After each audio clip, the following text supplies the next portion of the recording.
से तो गाओ, लहर लहर लहराए क्या झंडा बजरंग बली का। अब भैया नरसिंहपुर में लहरा रहा है और नरसिंहपुर में ये जो झंडा लहरा रहा, इसका पूरा श्रेय बालाजी के बड़े ही लाडले अजय लोधी जी को जा रहा है। कहां गए हैं? भाग गए क्या? हैं? बड़े ही भावपूर्वक उन्होंने इस आयोजन को करवाया और केवल वो अकेले नहीं हैं, उनके साथ में शरद भी हैं और पिंकू दुबे जी भी हैं, जिन्होंने 1.5 साल मेहनत की। बड़ी मुश्किल से बालाजी ने समय निकलवा दिया। हम तो रास्ते में आ रहे थे भैया, जहां से हम आए 5-6 किलोमीटर पड़ा, पूरी रास्ता भर पागल ही पागल खड़े नजर आए। अब तो हमें भी लगने लगा कि नर्मदा मैया की कृपा नरसिंहपुर पर भी हो गई, अब तो भारत हिंदू राष्ट्र बनकर के ही रहेगा। हाँ, क्योंकि लहर लहर झंडा बजरंग बली का। नरसिंहपुर में लहराए रे झंडा बजरंग बली का। बजरंग बली का कि तुम्हारे पड़ोसी का? किसका? अरे बोलो किसका? तो कौन बोलेगा? तुम्हारा पड़ोसी? दोनों हाथ उठा के बोलो, लहर लहर लहराए झंडा बजरंग बली का। बजरंग बली का। बजरंग बली का। और 1-2 दिन के लिए नहीं लहरा रहा भैया, ये तो तुलसीदास जी महाराज जी ही लिख गए हैं 500 साल पहले। कौन सी बात लिख गए? चारों युग पर आइए, चारों युग पर तुम्हारा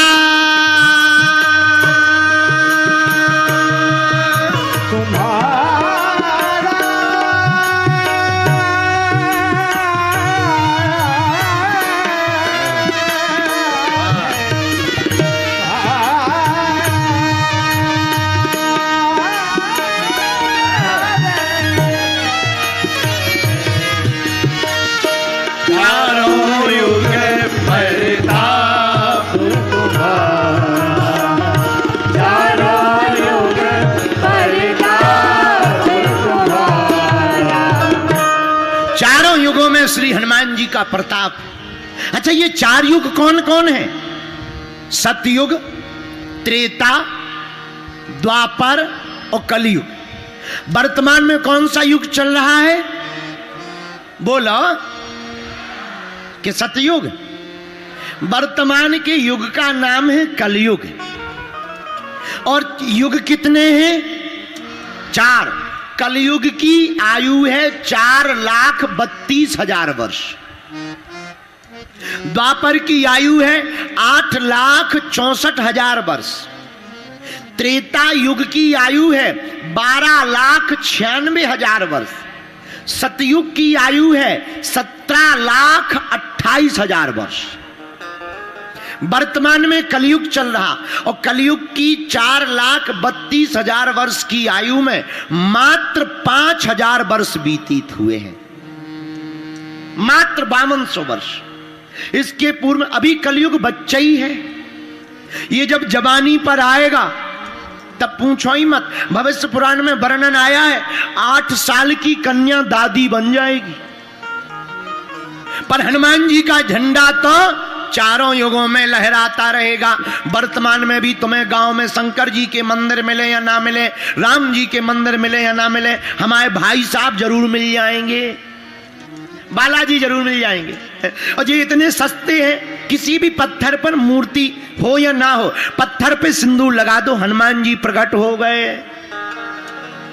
इसीलिए तो गोस्वामी जी ने यही विचार करके लिखा, चारों युग परताप तुम्हारा।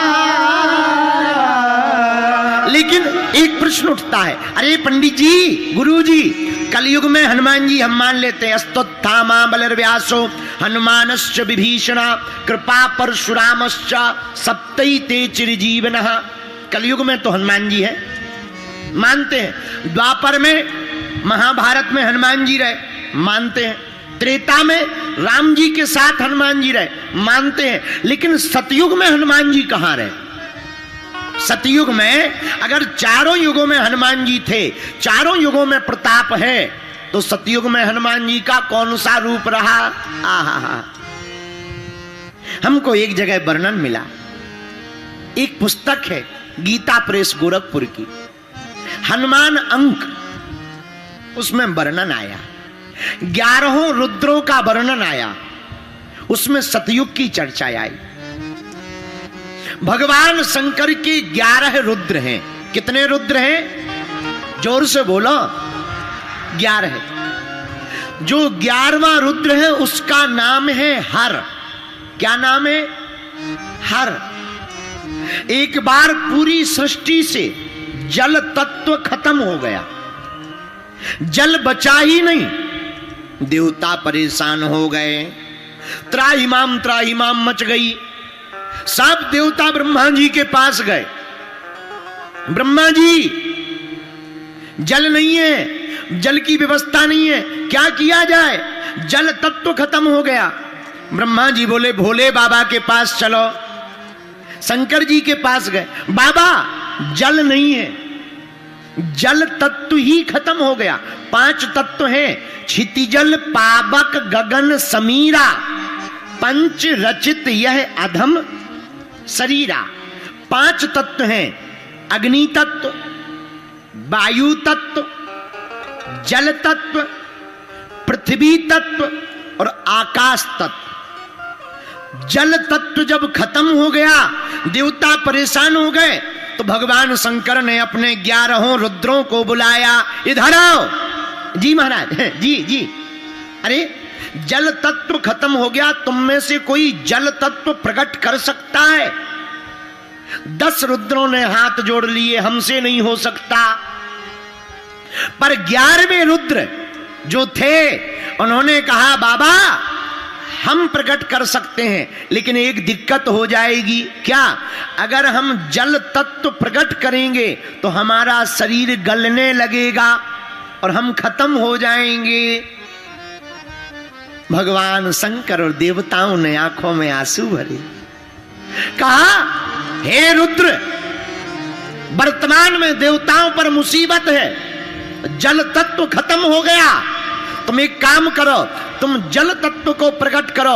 हम सब देवता मिलकर आशीर्वाद दे रहे कि तुम्हारा नाम चारों युगों में रहेगा और तुम अभी जल तत्व में विलीन हो जाओगे, पर त्रेता युग में तुम अंजना नंदन हनुमान के रूप में प्रकट होगे। लोग तुम्हें अंजना नंदन कहेंगे, कोई तुमको पवन पुत्र कहेगा, कोई तुमको शंकर सुमन कहेगा, कोई तुमको रघुपति प्रिय भक्तम कहेगा, कोई तुमको बजरंग बली कहेगा, कोई तुमको हनुमान कहेगा, कोई तुमको रामदूत कहेगा। वही 11वां रुद्र जो हर नाम का रुद्र था, वही जल तत्व में विलीन हो गए।